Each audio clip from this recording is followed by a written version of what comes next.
ಇದೇ ತಾಲೂಕಿನ ಅಚ್ಚೊಳ್ಳಿ ವ್ಯಾಪ್ತಿಯಲ್ಲಿ ಬರತಕ್ಕಂಥ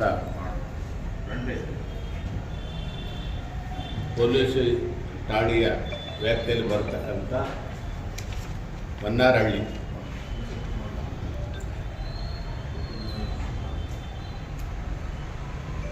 ಆ ವನ್ನಾರಹಳ್ಳಿಯಲ್ಲಿ ಸರಿಸುಮಾರು 120 ಭೂಮಿ ಇದೆ. ವನ್ನಾರಹಳ್ಳಿಯಾಗ ಸಿಂಧನೂರಾಗೂ ಭೂಮಿ ಇದೆ. ಸರಿಸುಮಾರು ಅವ್ರಿಗೆ 65ರಿಂದ 75 ಎಕರೆ ಭೂಮಿ ಅಂದಾಜು ಇದಾವೆ. ಅಂದಾಜು 75 ಎಕರೆ ಭೂಮಿ ಸ್ವಂತ ಭೂಮಿ ಅವ್ರದ್ದು. ಈಗ ಲ್ಯಾಂಡ್ ಗ್ರಾಂಟ್ ಕಮಿಟಿ ಕೆಳಗಡೆ 40-45 ಎಕರೆ ಭೂಮಿನ ಮಾಡ್ಕೊಂಡಿದ್ದಾರೆ. 40-45 ಎಕರೆ ಭೂಮಿನ ಮಾಡ್ಕೊಂಡಿದ್ದಾರೆ. ಅಂದರೆ ಅದು ಈ ಲ್ಯಾಂಡ್ ಗ್ರಾಂಟ್ ಕಮಿಟಿದ್ದಾರೆ, ಸರ್ಕಾರ ಆಸ್ತಿನ ಆ ಟೈಪ್ ಮಾಡ್ಕೊಂಡಿದ್ದಾರೆ. ಆ್ಯಕ್ಚುಲಿ ಯಾವತ್ತು ಅಮಾಯಕರು ಇವರು ಹೊಲ್ದಾಗ ಇದ್ದಾರೆ ಅಷ್ಟೇ. ಅವರು ಅಧಿಕಾರ ದುರುಪಯೋಗ ಮಾಡಿಕೊಂಡು ಲ್ಯಾಂಡ್ ಗ್ರಾಂಟ್ ಕಮಿಟಿ ಕೆಳಗಡೆ ಆದೇಶ ಮಾಡ್ಕೊಂಡಿದ್ದಾರೆ. ಭೂಮಿ ಉಳಿಮೆ ಇವ್ರದ್ದು, ಉಳಿಮೆ ಇಲ್ಲದೆ ಇರತಕ್ಕಂಥವ್ರು ಆದೇಶ ಮಾಡ್ಕೊಂಡಿದ್ದಾರೆ. ಇವತ್ತು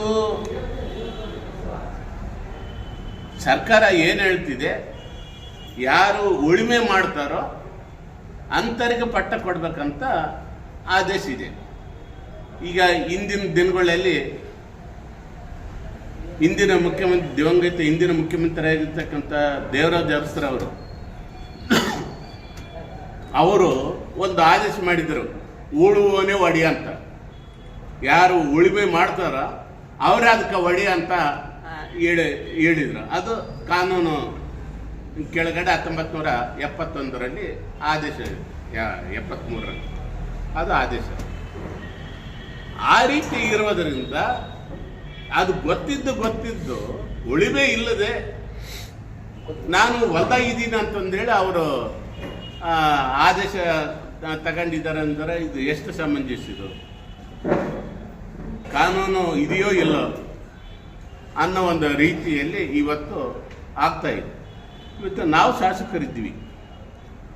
ನಾನು ML ಇರೋಂಥ ಸಂದರ್ಭದಲ್ಲಿ ಭಾಳಷ್ಟು ಹಳ್ಳಿಗಳಿಗೆ ಹೋಗಿ ನೀನು ಉಳಿಮೆ ಮಾಡ್ತಿದ್ಯೋ ಇಲ್ಲ, ಎಷ್ಟು ಮಾಡ್ತಾ ಇದೆಯಾ ಅಂತ ಕೇಳಿ ಅಲ್ಲಿ ರೆಕಾರ್ಡ್ ಇದ್ದಾವೆ ನೋಡ್ರು. ನಾನು ಅವ್ರಿಗೆ ಪಟ್ಟ ಕೊಡಿಸಿದ್ದೀನಿ. ನಾನು ಆ ಕಮಿಟಿ ಅಧ್ಯಕ್ಷ ಇರ್ತಾನೆ, ಅದಕ್ಕೆ ನಾನು ಪಟ್ಟ ಕೊಡಿಸಿದ್ದೀನಿ. ಇವ್ರದ್ದು ಪಟ್ಟ ಅವ್ರ ಪಟ್ಟ ತಗೊಂಡಿದ್ದಾರೆ. ಅವತ್ತು ನಾನು ಇದ್ರ ಬಗ್ಗೆ ಹೆಚ್ಚಿನ ಗಮನ ಹರಿಸಲಿಲ್ಲ. ನಾನು ಗಮನ ಹರಿಸಿದ್ರೆ ಏನಾದರೂ ಮಾಡ್ಬೋದಿತ್ತು. ನಾನು ಎಲ್ಲ ಕಡೆಗೆ ಸರಿಸುಮಾರು ಒಂದು 30-35 ಹಳ್ಳಿ ಒಳಗೆ ನಾನೇ ಸ್ವಂತ ಹೋಗಿ ನೀನು ಉಳಿಮೆ ಮಾಡ್ತಿದ್ಯೋ ಇಲ್ಲ ಅಂತಂದು ಹೇಳಿ ತಿಳ್ಕೊಂಡು ಅಂಥವ್ರಿಗೆ ನಾನು ಪಟ್ಟ ಕೊಟ್ಟಿದ್ದೆ. ಆ ಯೋಚನೆ ಮಾಡಿ ಇವತ್ತು ಅವರನ್ನು ಹಿಂದಿನ ಶಾಸಕರು ಆ ಕೆಲಸ ಮಾಡಬೇಕಾಗಿತ್ತು, ಮಾಡಲಿಲ್ಲ ಅವರು. ಮಾಡಿ ಮತ್ತೆ ಕಳಿಸಿದ್ರು. ಮತ್ತೆ ನೋಡಿದ್ರೆ ಇವಾಗ ಹೊಲ್ಗೊಳಕ್ಕೆ ಹೋಗಿ ಮತ್ತೆ ಕೊಡ್ತಾರೆ ಸರ್.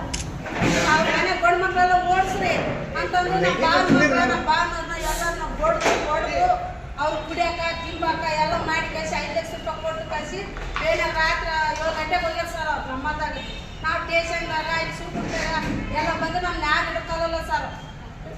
ಟ್ಯಾಕ್ರಿ ಮತ್ತು 5 ಟ್ಯಾಕ್ರಿ ಬಂದವು ಸರ್. ನಮ್ಮದು ಇವರು ಅನಿವಾರ್ಯ ಪರಿಸ್ಥಿತಿ ಪೊಲೀಸ್ ಸ್ಟೇಷನ್ಗೆ ಹೋಗಿ ಕೇಸ್ ಕೊಟ್ಟಿದ್ದಾರೆ, ಕೇಸ್ ತಗೊಂಡಿಲ್ಲ. ಆಮೇಲೆ 24ಕ್ಕೆ ನಾವೇ ಹೋಗಿ ಖುದ್ದಾಗಿ ಅವರಿಗೆ ಇಷ್ಟೆಲ್ಲ ಬಡೆ ಆದರೂ ಕೂಡ ನೀವು ಸ್ಟೇಷನ್ನಲ್ಲಿ ಅವ್ರು ನಚ್ಕೊಂತ ಎಲ್ಲ ಬಡವ್ರನ್ನ ನೀವು ಯಾಕೆ ನೀವು ಕೇಸ್ ತಗೊಂಡಿಲ್ಲ ಅಂತಂದಾಗ ಅವತ್ತದು 24ನೇ ತಾರೀಕು FIR ಆಯಿತು. FIR ನಮ್ಮದು ನೋಡ್ಕೊಂಡು 28ನೇ ತಾರೀಕಿಗೆ ಅವರು ಇವರು 12 ಜನದ ಮೇಲೆ ಕೇಸ್ ಕೊಡಿಸಿದ್ದಾರೆ. ಯಾರು ನಾಗೇಶ್ವರರಾವು ಮತ್ತು ಶ್ರೀನಿವಾಸರಾವ್ ಅಂಬರು. ಬೇರೆ ಯಾರೋ ಒಬ್ಬನ ಅನ್ನೋನ್ ಪರ್ಸನ್ನ ಅಲ್ಲಿಟ್ಟು ಅವನು ಕೂಡ ಕೇಸ್ ಕೊಡಿಸಿದ್ದಾರೆ. ಅದು 307 ಬಿಡೋಂಥ ಕೇಸು ಇವ್ರಿಗೆ, ಇವ್ರಲಿಂದ ಅವ್ರಿಗೆ ಹಾಕಬೇಕು. ಅಂಥದ್ದು ಬಿಟ್ಟು ಬಡ್ಸ್ಕೊಂಡವ್ರ ಮೇಲೆ 397 ಕೇಸ್ ಹಾಕಿದ್ದಾರೆ ಪೊಲೀಸರಲ್ಲಿ. ಇದು ಯಾವ ನ್ಯಾಯ, ಯಾವ ಧರ್ಮ? ಅವರು ವಿಡಿಯೋದಲ್ಲಿ ಕೂಡ ನಾಗೇಶ್ವರರಾವ್ ಇದ್ದಾನೆ, ಶ್ರೀನಿವಾಸರಾವ್ ಒಬ್ಬ ವಕೀಲ ಆಗಿರೋದ್ರಿಂದ ಸ್ವಲ್ಪ ದೂರದಲ್ಲಿದ್ದಾನೆ, ವಿಡಿಯೋದಲ್ಲಿ ಬೀಳ್ದಂಗೆ. ಇದು ಪ್ಲಾನ್ ಪ್ರಕಾರ ಮಾಡ್ಕೊಂಡಿರ್ತಕ್ಕಂಥದ್ದು. ನಾಗೇಶ್ವರರಾವ್ ಅಂತೂ ವಿಡಿಯೋದಲ್ಲಿ ಇದ್ದಾನೆ, ನಿಮ್ಮೆಲ್ಲರಿಗೂ ನಾನು ವಿಡಿಯೋ ಹಾಕ್ತೀನಿ. ನಮ್ಮ ಸೋಮಯ್ಯಪ್ಪಣ್ಣವ್ರು ಹೇಳ್ದಂಗೆ ಹಿಂದಿನ ಕಾಲದಲ್ಲಿ ಏನು ನಡೀತಿದ್ವು ಅಂತದ್ದು ನಾವು ಕೇಳಿದ್ದೀವಿ. ಆಗಲಿ ಈ ದಿನಮಾನದಲ್ಲಿ ಇಷ್ಟು ವಿದ್ಯಾವಂತ ಮುಂದುವರೆದ ಇದಂಥ ದಿನದಲ್ಲಿ ಇಂಥ ದೌರ್ಜನ್ಯ ದಬ್ಬಾಳಿಕೆ ಬಡವ್ರ ಮೇಲೆ ಆಗ್ತದೆ ಅಂತಂದರೆ ಸುಮ್ಮನೆ ಕೂತ್ಕೊಳಕ್ಕಾಗ್ತತೇನ್ರಿ? ಅವರು ಬಡ ಕುಟುಂಬದಿಂದ ಬಂದಿರ್ತಕ್ಕಂಥವ್ರು ಏನೋ ಸರ್ಕಾರ ಜಮೀನು ತಂದು 1 ಎಕರೆ 2 ಎಕರೆ ಉಳುಮೆ ಮಾಡ್ಕೊಂಡು ಆಧಾರ ಇರ್ತಕ್ಕಂಥದ್ದೇ ಜೀವನ ಅದ್ರ ಮೇಲೆ, ಭೂಮಿ ಮೇಲೆ. ನಾವು ಈಗ ಏನು ನಿನ್ನೆ SP ಹತ್ರ ಹೋಗಿದ್ವಿ, ಮೇಡಮ್ ಅವರು ಹೇಳಿದ್ದಾರೆ ಅದನ್ನು ನಾನು ಕುಲ್ಲಂಕುಷ ತನಿಖೆ ಮಾಡ್ತೀನಿ, ಅದೇನಿದೆ ಸತ್ಯಾಸತ್ಯವನ್ನು ಇದು ಮಾಡ್ತೀನಿ ಅಂತೇಳಿ ಆಶ್ವಾಸನೆ ಕೊಟ್ಟಿದ್ದಾರೆ ನಮ್ಮ ಸೋಮಯ್ಯಪ್ಪನವ್ರಿಗೆ. ಅದು ಎಲ್ಲಿವರೆಗೆ ಆಗ್ತದೆ ನೋಡ್ತೀವಿ. ಅದೇನಾದರೂ ತನಿಖೆ ಆಗಿಲ್ಲ, ಅವ್ರನ್ನ ಅರೆಸ್ಟ್ ಮಾಡಿಲ್ಲ ಅಂದರೆ ನಾವು ಸೋಮಯ್ಯಪ್ಪನವ್ರ ನೇತೃತ್ವದಲ್ಲಿ ಅವರೇನು ನೊಂದು ಜನರು ಇದನ್ನು ಇಟ್ಕೊಂಡು ಅಚ್ಚೋಳಿಯಿಂದ ತಹಸೀಲ್ದಾರ್ ಕಚೇರಿವರೆಗೆ ಪಾದಯಾತ್ರೆ ಮಾಡುವಂಥ ಸತ್ಯ, ಅದ್ರಾಗೇನು ಮಾತಿಲ್ಲ.